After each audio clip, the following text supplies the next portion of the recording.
Hey everyone, it's Charlene. Today I'm going to be working with the Scrapbook and Cards Today sampler, and included in this sampler is all kinds of fun stuff. Most of it is from the Simple Stories Good Stuff collection. There's some enamel dots, bits and pieces, there's a chipboard frame, some journal bits, foam stickers, and patterned paper, January through December. There are 12 6x8 papers and 12 4x6 papers. Now there's different things included in each sampler, so you might not receive these exact same papers if you are a receiver of the sampler. Keep that in mind. Also, there is included an exclusive stitched heart dies set, as well as an exclusive love die and shadow die from Scrapbook and Cards Today. I'm going to be making 5 cards today, so let's get started.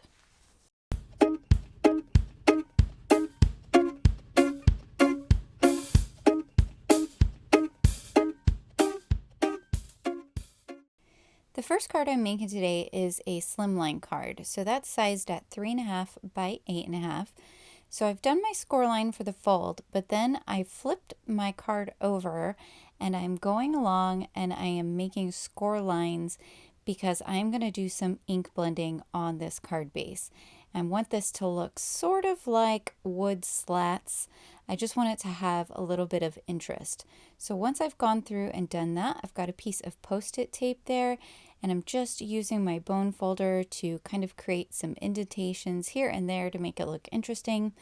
And then I've used the Post-it tape so that way I don't get ink past the lines where I have scored. So I'm doing 2 lines of pink, 2 lines of orange, and there at the bottom I have done 2 lines of green. And I will link down below in this description to everything that I am using today in case you have any interest or are wondering what colors I used. So once that's done, I'm going to adhere my 3 die cuts. These are the smaller heart die cut from the set. And anytime you're doing repetition on a card like this with die cuts, 3 really works well. Now you could do this 3 so that it's on the vertical or 3 so that it's on the horizontal. And this works really well on A2 cards as well as 5x7 cards. This is just a really nice combo of 3 of a repetitive die cut. So once I get those adhered on my card, and these are just cut from the pattern paper that was included in the sampler, I am going to use that Smile foam sticker that came with the sampler as well, and I'm going to adhere that in the bottom right hand corner. These foam stickers are fun because they have a lot of dimension to them, and they're really easy. You just peel off the release paper and you stick it on your card wherever you would like it. A lot of the things that were included in this month's sampler are geared more towards scrapbooking rather than card making, but really you can make pretty much anything work for card making, as you'll see throughout the video. Now this is a cut apart, and so I'm cutting it down and I'm going to use the piece with the little bee on it. I think that's so cute.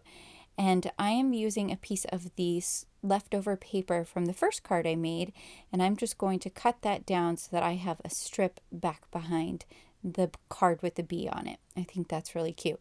And now what I'm doing is I'm cutting another piece of paper, and I am cutting it along the cut apart lines in the half there, even though I'm going to be using the other side of the patterned paper, just so that way I don't cut into something. I just want to be able to use those cut aparts later that were on the other half of the sheet. Hopefully that makes sense.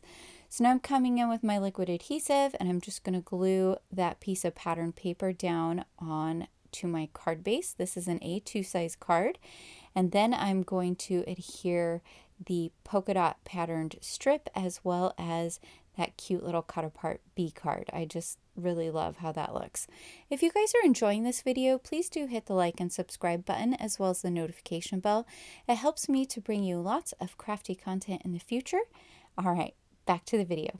So now I'm going to get that center piece of the polka dot paper adhered to my card base, and I always like to cut them a little bit wider than the card base because then I can just go in and trim off the sides.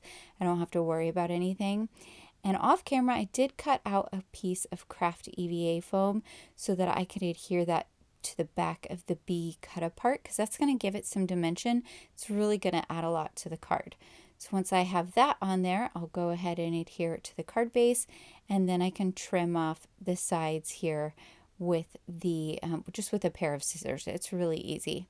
Whenever you're doing that, you want to make sure that the cutting edge of your scissors is up against the card base. So that might require you turning the card upside down or moving your hands around kind of funny, but it's going to give you a much better, cleaner cut if you ensure that the blade part is up against the card base. So I get that centered, and I'm going to push it down. Now, since I just received the green enamel dots in my sampler, I went ahead and pulled some out from my stash, as you saw there, because I wanted to use 3 different colors to put a dot at the bottom of that cute little bee cut apart. So now for my next card, I'm using another cut apart. I have used one that says hello and has that nice little flower bouquet. And again, I'm using some of the leftover papers from my first card. So just keep that in mind when you're coming up with different kinds of pattern paper cards that you want to make. Use your scraps. You can make so many just using the scraps.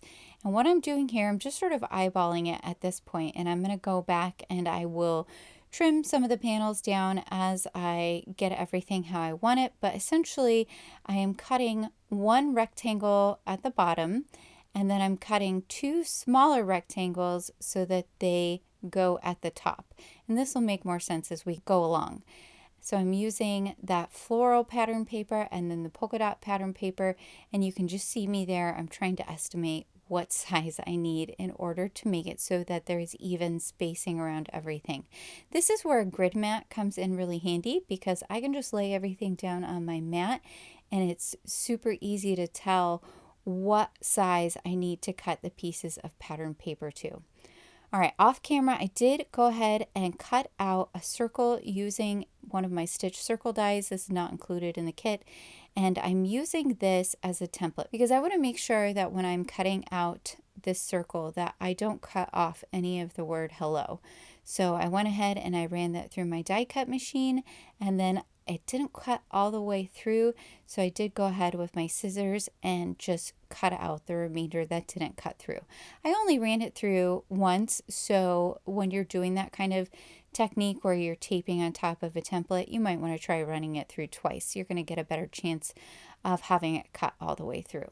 So now I've used some dot runner, and the nice thing about the dot runner is you can still go in and peel it up from the card, so that way you can make sure it is going to be in the right space. So I took it and I went ahead and trimmed it down a little bit more. And if you have any adhesive on your card base, you can come in with an adhesive eraser. This thing saves my life all the time when I am card making, and just erase any little bits of that dot runner that make their way onto your card base. So now I'm going to adhere those 2 smaller rectangles to the top, just trimming as I need to ensure that the spacing is accurate all the way around. Now, certainly you could plan this out ahead of time and figure out what dimensions you needed. For me, it was just easier on this card to sort of eyeball it as I went along.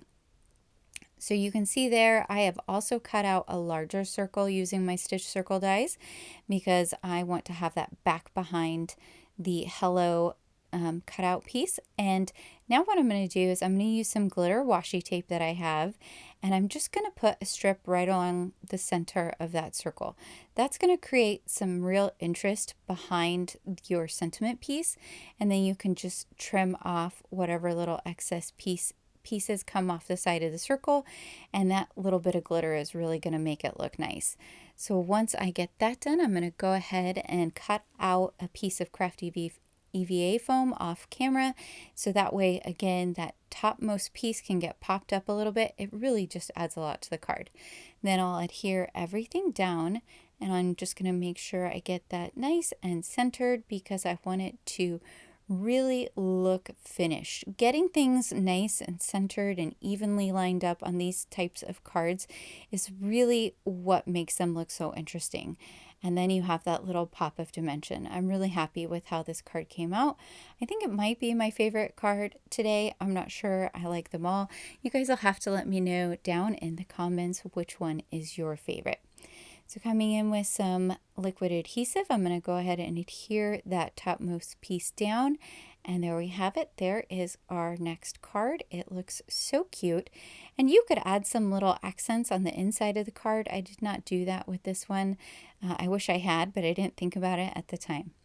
For my next card, I'm going to use some more of that glitter washi tape from my stash. I'm trying to use this tape up. It's so pretty, I just always forget about it, so I've been trying to use it up. And here I am. I'm going to go in and I'm just going to line up 3 strips of it along the card, evenly spaced. Again, having that craft mat with the grid lines is really super helpful for these types of techniques. So then I will go ahead and fold over the edges because this card panel is going to get glued to the card base. So that will also ensure that that washi tape doesn't come up. Now this is kind of a 2-for-1 card that I'm doing here. I'm using the Love and the Shadow die in order to cut from another piece of patterned paper. And this is actually, I think, my favorite piece of patterned paper. I don't know. It's very pretty. I love those polka dots. So now off camera, I did go ahead and cut out another shadow and the word die from white cardstock. I was very careful to ensure that when I removed the word and shadow die from the pattern paper that I kept them taped together, because you want to make sure you get the same spacing of the word die cut on each piece. Hopefully that makes sense. So then I've just swapped the different layers around, you can see there, so that the white cardstock is inset to the pattern paper. On the other piece, it's the pattern paper that is inset to the white cardstock. And once I decide which way I want to go about this, I have put the one with the pattern paper and the white cardstock inset. I'm putting that on a piece that I have cut out of just the shadow layer, so that way it can all stay adhered down. And I'm going to get that all inset with the glue. I've got to get that little piece of my E back in there, so you can see I'm just dotting that with some more glue, and that is going to hold everything together on that die cut. Once you're done, you can go in with your bone folder and just really rub it down just to make sure that everything is well adhered and isn't going to come apart on you.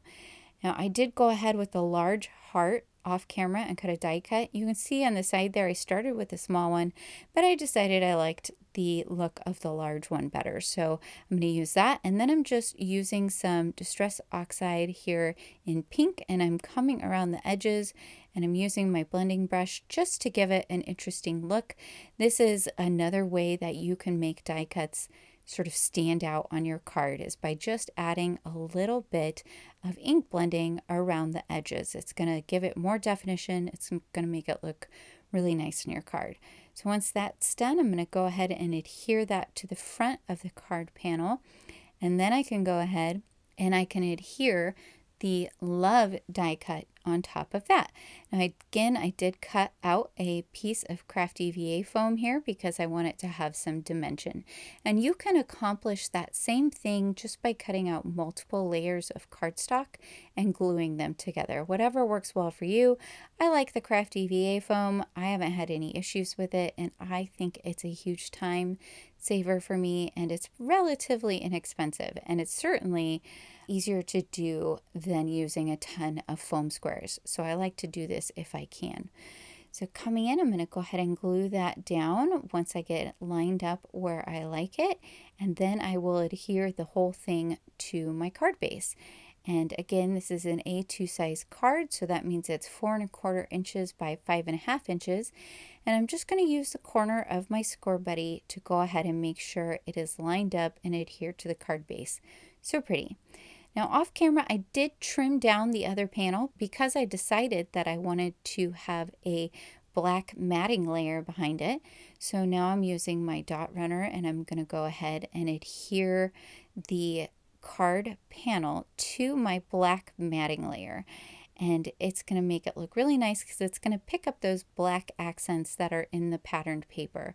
And then I'm going to go ahead and adhere this to my card base, so you can see there it just looks really fun.